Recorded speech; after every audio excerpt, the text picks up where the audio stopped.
Alright, it's time for the Day 6 update video for developing the game.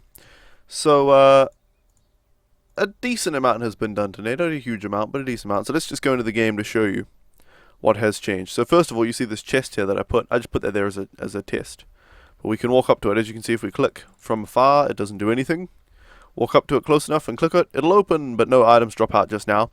Items will probably drop onto the ground and then you'll pick them up at your leisure. This guy is still exactly the same as before. Something with zombies. Zombies now have working collisions with each other. And obviously still with the environment, which when I added the collisions with each other, I totally broke environmental collisions, but we fixed that later.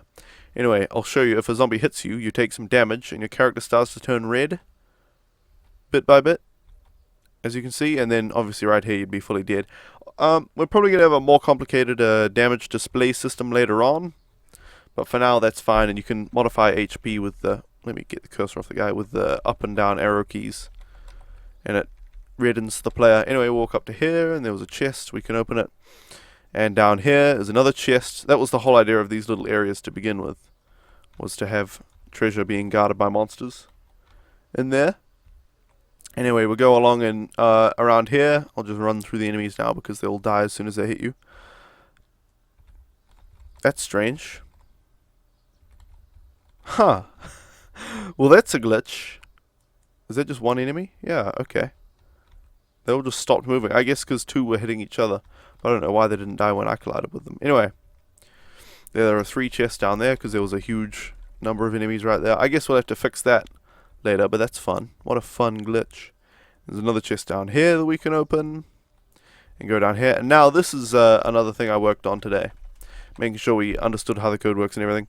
If you go off the screen, there's objects off the screen here, which are port objects, which obviously are just these blue bastards over here. Where are they?